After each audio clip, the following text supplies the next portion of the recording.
Je m'appelle Vital Philippot, je suis réalisateur du film So Very Cute, qui a eu la chance d'être qui a la chance d'être en finale du prix Kinoma de cette année, et c'est mon troisième court-métrage.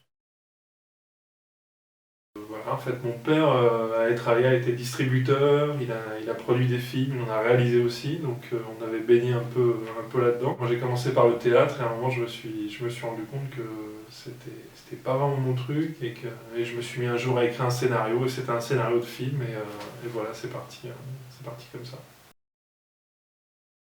Moi j'adore les frères Cohen, j'adore Jean Renoir, Fellini, voilà. Après, je pense qu'il y a plein d'autres films aussi de réalisateurs que j'aime pas forcément en général, mais qui m'ont beaucoup marqué. Après, on fait un petit peu un pot pourri de tout ça pour trouver sa voie.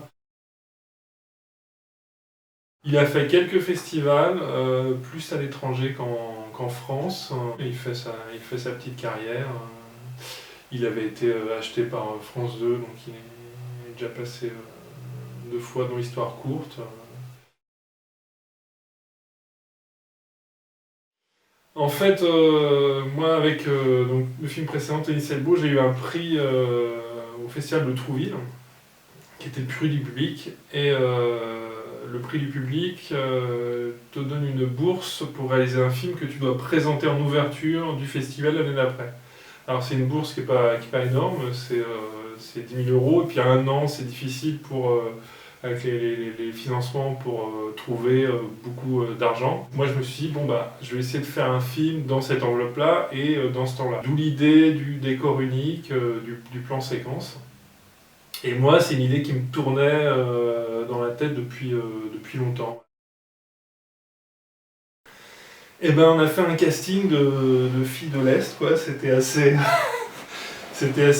bizarre. En plus c'est moi qui donnais la réplique et donc à un moment c'était voilà, j'avais l'impression d'être dans la peau du personnage, et donc ça, c'était à la fois très gênant et puis pas désagréable comme casting parce que j'ai dû voir une quinzaine de filles qui étaient toutes super jolies et qui pour certaines avaient été ou étaient toujours mannequins, qui pour certaines ensuite m'ont raconté qu'elles avaient vécu des plans foireux comme ça.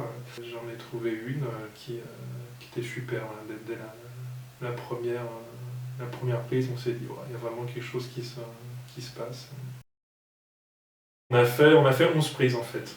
C'était très agréable parce qu'on a tourné ça en une matinée en fait. On avait loué une chambre d'hôtel et voilà, on a eu la veille pour installer, faire toute l'install lumière, et le matin à 7h on a commencé à tourner. Alors comme c'était un plan séquence, voilà, on savait qu'on allait tourner un certain nombre de prises et qu'on avait jusqu'à 14h, l'heure à laquelle on devait libérer la chambre. Tous les techniciens d'une certaine manière participent parce qu'ils ont l'impression de voir le film en train de se faire. Alors que quand on est technicien, qu'on fait un film entre guillemets classique avec du montage, on ne sait jamais ce que ça va donner quoi, à la fin. Le montage était assez simple puisque voilà, c'était un plan séquence, il suffisait juste de décider quelle prise on allait choisir et où est-ce qu'on commençait, où est-ce qu'on arrêtait. Et on a fait un boulot assez important par contre de montage son, puisque ça permettait de faire vivre l'hôtel autour, le personnage qui est en champ. Voilà, le montage son et le mixage, c'était le principal travail de post-prod. Sur 10 minutes en caméra fixe, en plan séquence, faut forcément que les choses avancent et qu'il y a un dévoilement progressif. Et c'était ça qui m'intéressait au départ, c'est-à-dire débarquer dans une situation qu'on a l'impression de connaître, et puis petit à petit de comprendre que c'est pas ce qu'on avait imaginé, et que les gens sont pas, les deux personnages sont pas ce qu'on avait imaginé aussi, donc c'était une manière de dynamiser les choses. Et puis puis voilà, d'interroger aussi notre rapport à ce genre d'image et à ce genre de situation.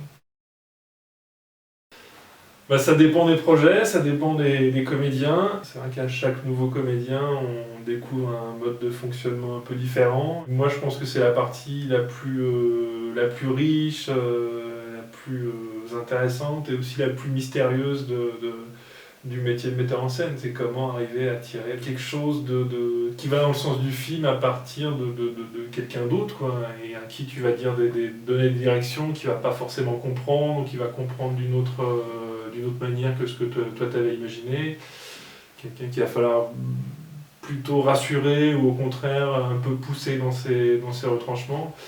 Et ça, il n'y a vraiment pas de règle. Un comédien, c'est une rencontre et une découverte à chaque fois. Et c'est ça qui te met un peu en danger et qui est exaltant dans la mise en scène.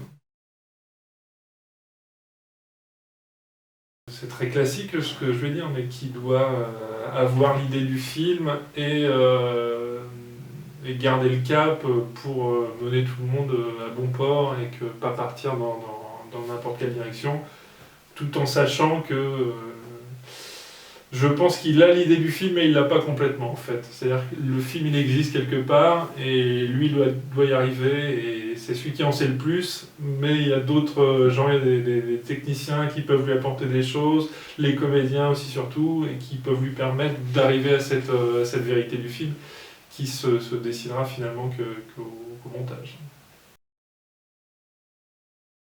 Petit à petit, au fil des films, je commence à avoir des gens que je retrouve et avec qui j'ai des bonnes habitudes de travail. Après, en cours, voilà, les gens ne sont pas forcément disponibles au moment où tu lances ton projet, donc j'ai pas mal changé. Voilà. Mais ce qui est aussi l'intérêt du cours, puisque voilà, ça te permet quand même de travailler avec pas mal de gens qui ensuite sera un vivier dans lequel tu pourras puiser pour le long. Donc c'est aussi l'intérêt du cours de pouvoir faire ce genre de rencontres. Je suis en montage là, je termine le montage de mon nouveau court-métrage qui s'appelle Denier les zombies, donc rien à voir et je reviens à la comédie comme pour Tennis Salvo. J'ai plusieurs projets de long métrage, ça prend du temps, quoi. Ça prend beaucoup de temps. Déjà pour le court métrage ça prend du temps, alors pour le long... J'ai beaucoup aimé la loi du marché de Stéphane Brisé, que j'ai vu au moment de sa sortie. Et puis le film de Nanni Moretti qui va sortir bientôt, je crois, et vachement bien aussi.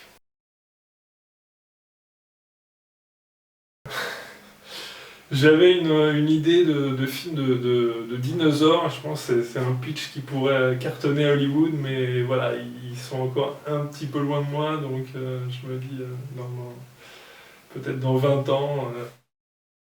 Merci Kinoma et rendez-vous le 27 juin pour la soirée du Grand Prix.